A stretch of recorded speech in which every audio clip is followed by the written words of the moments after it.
Okay, so I've been using both the new iPhone 16 Pro in white titanium and the 16 Pro Max in desert titanium for many weeks now. And I finally feel confident to sit down and give you practical advice on which size to buy, as that is by far the most painful, difficult decision we have to make. I'm going to be investigating the differences in their size and comfort, day-to-day usage in iOS 18, battery life, as well as pricing and my personal recommendations on which iPhone you should get, and I'll also be revealing which iPhone I will end up using the most at the end of the video. Starting with the size differences, followed with how those sizes affected my experience. When I took the 16 Pro Max out of the box for the first time and booted it up, I noticed right away how much larger the phone felt from previous years. It felt massive. Honestly, it's now 6.9 inches diagonally, making it the largest iPhone Apple has ever made. When I took the 16 Pro out of the box, I didn't notice its increased size as much as I did with the Pro Max, as this phone also grew to a total size of 6.3 inches diagonally. I feel like it's because the Pro is still in the realm of like normal phone sizes,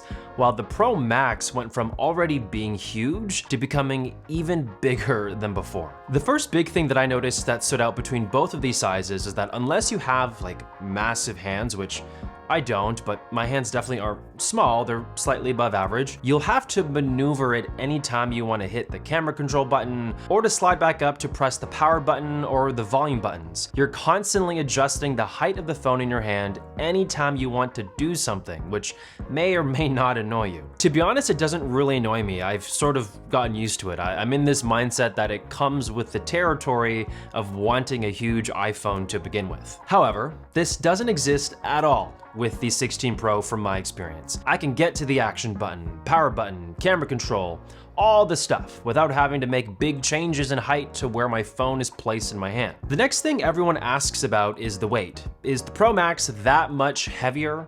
Or is the regular Pro that much lighter? And honestly, from my experience, I have a really hard time telling the difference. If anything, the Pro Max has better weight distribution because it's a larger device, whereas with the regular Pro, you can definitely feel all of the weight being more concentrated, if that makes sense. So I wouldn't worry too much about weight when it comes to making your decision. The titanium Apple has added to these phones have done wonders, especially to the Pro Max, making it a more viable phone weight-wise for anyone who's been on the fence about getting a large iPhone. What about the pockets though? That's where I think for everyone, the Pro Max will always be annoying. I've been a Pro Max user for about 2 years now, whereas before I've always had small phones, and I'm still not adjusted to how much space this takes in my pocket. It's funny because anyone I see with a Pro Max who is lounging around, they typically hold the phone in their hand, keep it in their bag. Like rarely, if ever, do I see someone keep this huge chunk of metal in their pocket, including me. It's just too big. Whereas with the Pro,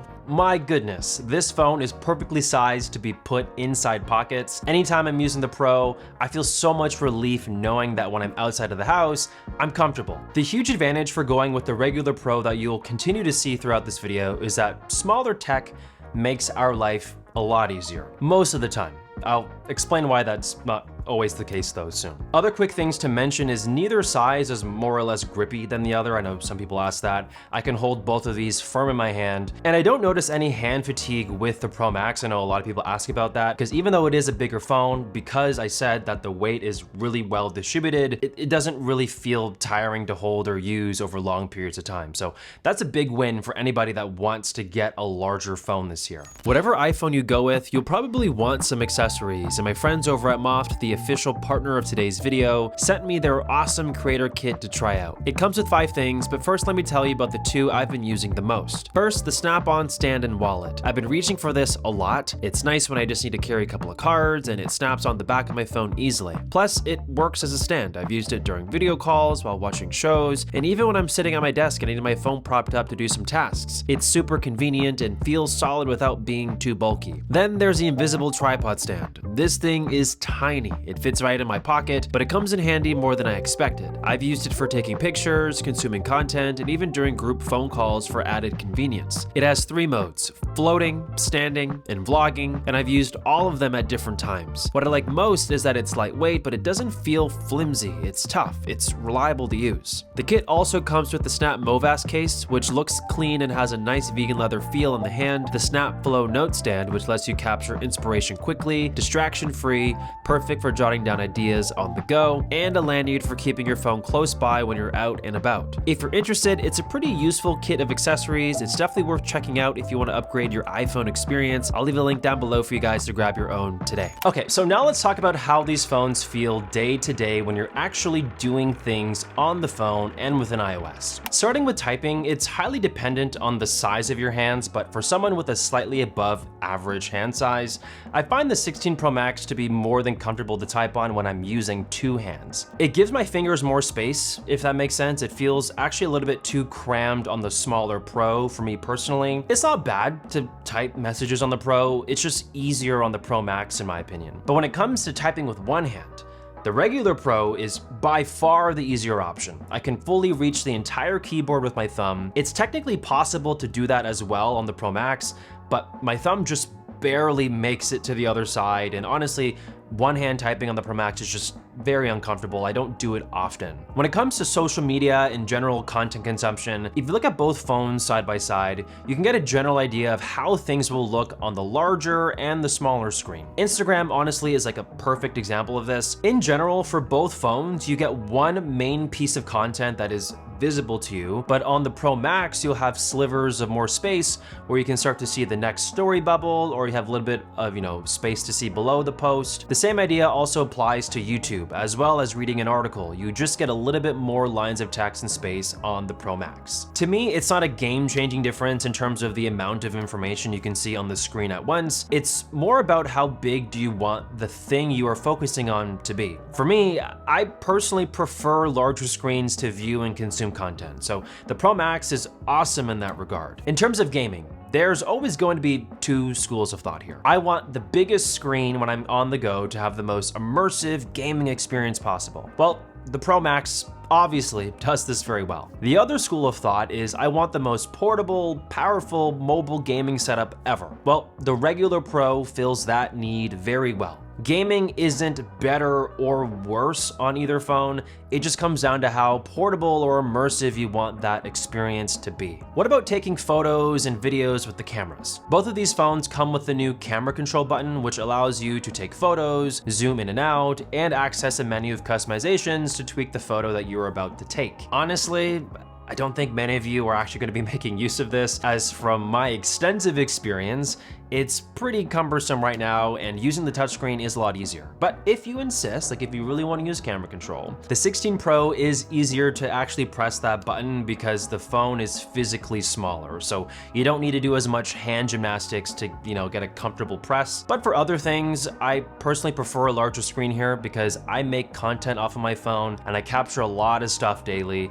I just like to see more of what I'm about to capture, which is what the Pro Max offers. With the 16 Pro, you're just going to be seeing less of a full preview of your image, which isn't bad. Like, you both see the same preview, one is just bigger than the other. You could also argue that the smallest camera is the best camera because ultimately we all use stuff that's convenient and easy to carry around, and there's nothing more like that lives by that mold than the 16 Pro and its camera system. Other small things worth mentioning, like using your iPhone for GPS navigation in your car. I definitely prefer the Pro Max because having more space and visibility of Google Maps while you're driving is actually very useful and makes the whole experience a little bit more safe in my opinion. I know some people ask if there's a noticeable display quality or resolution difference between both of these screens, but to my eyes, both phones are very eye clean. I cannot see a difference at all. Both look equally sharp and vibrant. The speakers, well, you can have a listen to hear the difference for yourself.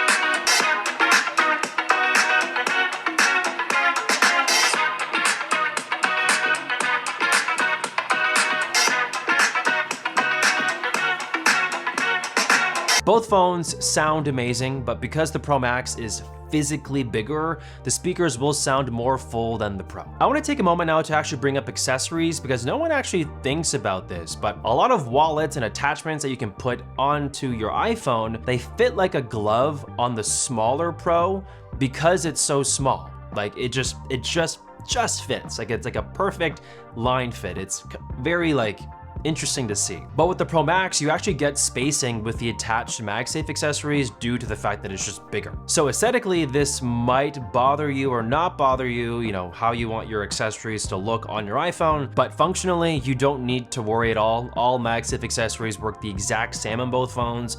It's just how it looks is what's gonna be different. Okay, so now let's talk about battery life. I haven't done super scientific tests on this, but I spent weeks using both of these iPhones, and here's how they performed for me in the real world. If you haven't watched my week in the life with the iPhone 16 Pro Max, I highly recommend you do. It's kind of a movie in a way that I made. It's the best video I've ever made, and in there you can see in real time my 16 Pro Max not lasting as long as I hoped. It would always die between I think 5 to 7 p.m. usually every day. A lot of it was because I was on beta software, so if you want the best battery life out of these phones before you buy them, do not download public betas or developer betas. They seriously reduce the battery life of the phone because those iOS versions are not optimized at all. So, unfortunately, I had to format my iPhones, which was annoying. That is the only way to go back to a normal iOS version, but I can comfortably now report that battery life is amazing. Starting with the Pro Max, one of the most valuable things about this phone is the fact that its battery is just so much bigger, and it lasts a noticeable amount of time longer than the regular Pro. What this means for me, at least, is that when I'm traveling, capturing content, or just like running errands, the Pro Max is almost like a lifeline because I never have to worry about needing to charge it. I can just focus on my day without worrying about the battery depleting. I could go into the next day, honestly, with this phone and it could still be alive, depending on my usage. This is like a 1.5 day phone. On the other hand, with the 16 Pro, the battery life on here is actually really good too. It is a full day use phone very comfortably, but it does have a smaller battery. So if you know that you're the kind of person to run your phone to the ground every day and do tons of things on it daily, the Pro will get the job done, but you definitely need to reach for a charging cable or a battery bank a few hours sooner than with the Pro Max.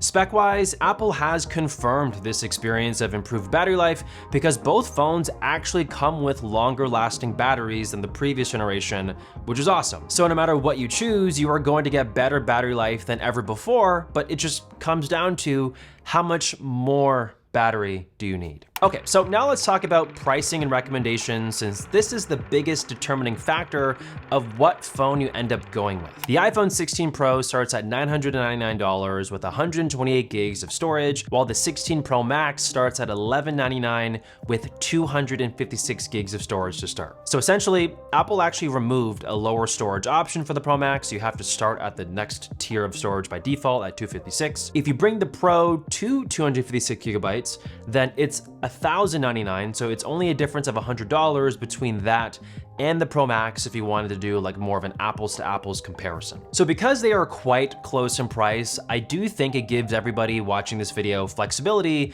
to just choose the right iPhone for their situation, as their budget shouldn't be too affected here. So in terms of my recommendations, if you are like the most budget conscious iPhone consumer right now, you don't want to overspend, but you're dead set on getting a Pro iPhone, you don't want that beautiful iPhone 16 that Apple released, the 16 Pro at 128 gigs is a no-brainer. Get iCloud storage for all of your photos to make the 128 gigabyte base storage feasible, and now you're set for a very reliable Pro iPhone experience at the lowest cost possible. If you're someone that wants a portable phone, one that isn't intrusive in your pocket, it's easy to type with one hand, and you're okay to do away with less battery life, then again, the 16 Pro makes the most sense here. You could even upgrade the storage to 256 gigs and still be saving money over the Pro Max. But what about creators, professionals, people who just do a lot of work on their phone?